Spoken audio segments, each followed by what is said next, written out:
What these young whippersnappers call it now, Bill? Capping?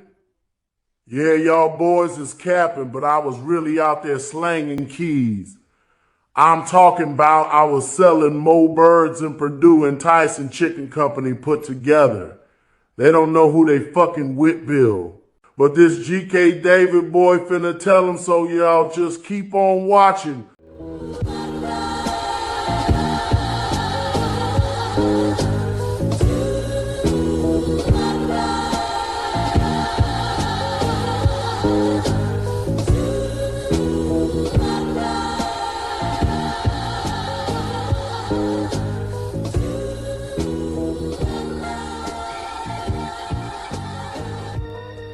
Alright, you kids get to bed, I get to Deputy Warden Galant's BMF days, Big Meech's biggest earner.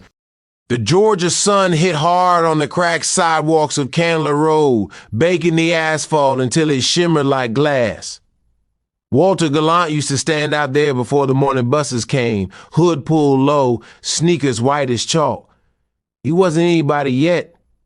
Just another small-time hustler who'd seen too much and wanted more than the noise of old Chevys and corner arguments. His grandma said he was born stubborn. His pops was gone before he turned 5, and his mama worked nights at Grady. By 14, Walter was already drifting toward the sound of money, that low hum coming from car speakers, from older dudes who always had somewhere to go fast. He had one obsession that set him apart, James Bond movies. Every Sunday afternoon while the block argued over the Falcons game, Walter sat close to a hand-me-down TV, eyes locked on Sean Connery and that smooth little pistol, the Walther PPK pistol. To him, it wasn't the gun that mattered, it was the calm. Bond never raised his voice, he just handled things. By 18, folks around Decatur started calling him PPK, partly out of respect and partly because he carried around 2 old ones he'd stolen out of a pawn shop. He carried himself like he was already bigger than his zip code.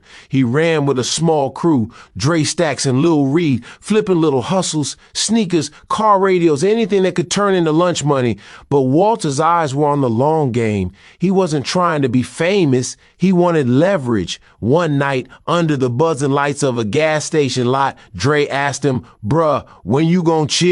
You already got what you need." PPK looked at the skyline, Atlanta glowing orange in the distance. "Nah," he said, "I'm still renting dreams. I need to own one." That hunger drew attention. OG started noticing how clean he moved, how he never bragged, never panicked. Word floated across the city to a man expanding operations out of Detroit.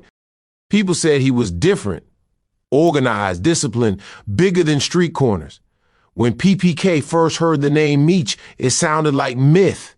Stories about convoys of cars, champagne fountains, whole neighborhood celebrating. To PPK, it was proof that somebody from the same grind could rise higher. He didn't know it yet, but that curiosity would be the start of everything. The climb, the cash, and the fall. By the time the summer of 2001 rolled around, Atlanta was a different kind of hot. The air was thick with money and ambition, music blowing out of every Cutlass and Caprice on 26s, new skyscrapers climbing out of old red clay, and everybody hustling something. PPK was 28 now, already known around Decatur for his clean moves and quiet presence. His name traveled in whispers, not because he was wild, but because he was consistent. He kept his business tight, his word tighter. Then came the whispers from Detroit, a crew moving weight and moving smart, calling themselves something new, BMF. It wasn't just talk, you could see it. Luxury foreign cars lined up outside clubs on Peachtree, champagne bottles shaped like fireworks, out-of-towners spinning like they printed the bills themselves. PPK first saw the man they called Meech one night outside Club 112, medium height, calm demeanor, surrounded by a bunch of people but not loud. Every hustler in the city gave him the kind of space you gave royalty. Dre Stacks nudged PPK as they stood by the curb. "That's him, bruh, the nigga from Detroit, the one they say feeding half the city." PPK watched silent. Meech wasn't talking loud, but he was flashing bling around his neck and wrist, and he was listening. That detail stayed with him. Weeks later, fate dropped a bridge between them. One of PPK's connects in Stone Mountain introduced him to a man named Rico T, part of the Southern Branch. Rico saw something in PPK, the discipline, the calculation. He ain't like the rest of these loud boys, Rico said during a barbecue on Covington Highway. Shawty thankful he spin. Meech like that. PPK kept quiet, letting his actions talk, the way he managed supply, the way he turned small investments into solid returns without drawing heat. It wasn't long before Rico made a call. The meeting took place in a midtown penthouse that overlooked the city like a promise. Inside, everything gleamed. Marble floors, mirrored walls, and the faint smell of expensive cigars. Meech sat on a couch in a white tee and jeans, surrounded by a few trusted lieutenants. The room fell quiet when PPK walked in. Rico did the talking. This the dude I told you about. Moves quiet, keeps it business. Runs the east side like any real nigga would. Meech's eyes never left PPK. What up, though? You loyal? PPK nodded once. To whoever loyal to me, Meech smiled. That's the only answer that counts. The meeting didn't last long, but it changed everything. PPK left that night with more than just opportunity. He left with direction. Under the BMF umbrella, he moved different. Gone were the reckless runs and random deals. Everything was structured. There were routes, schedules, ledgers. Meech treated the streets like a corporation, and PPK adapted fast. Within a year, he was managing operations in Lithonia and Stonecrest. Distribution points disguised as car rentals, record label fronts, and barbershops. He earned the crew's respect with numbers. Quiet, consistent, growing. By the end of '02, him and his workers had grossed almost $10 million in drug sales. BPK was moving hella chickens across the city, as far down as Jamaica. Rico once joked, "Boy, you the reason me smile on Mondays." PPK would just grin, I just do my part. But deep down, he felt that weight. Success carried its own kind of danger. The house sat on a dead-end street off Evans Mill Road, surrounded by pines and the faint hum of the interstate. It didn't look like money. Sorry, folks, quick commercial break. We're still trying to talk that boy 50 into letting us do a season 5 of BMF, so stay tuned, y'all. In the meantime, I want to speak on this Galont nigga. Yeah, I remember him running with my pops in the A. He was one of my pop's biggest dudes at the time, moving big weight. I was probably 2 or 3 years old at the time, and I was already touching birds too. Not as much as Galont was, though. Pops put me in the game early, y'all. We called that nigga Galont PPK back then, so I know where this Deputy Warden Galont name started. Anyway, y'all hit that like and subscribe button for this channel, and I'll see y'all in BMF Season 5.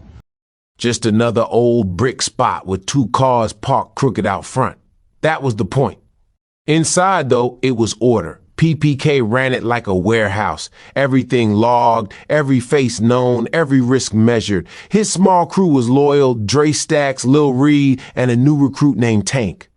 But word travels. Money always talks louder than loyalty. One rainy Thursday, PPK's intuition kicked in. He'd been feeling watched all week. Cars slowing near the house, faces at the gas station staring too long. He told Dre, "Move light for a few days. Something don't smell right." Dre nodded, but Reed brushed it off. "Ain't nobody stupid enough to hit this house."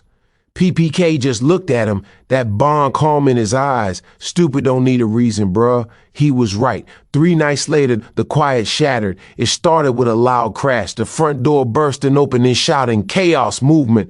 A crew of local bloods, red masks on, thought they could do a kick dough and hit a sweet little lick, but their ass was in for a surprise. What happened next turned the house into a war zone.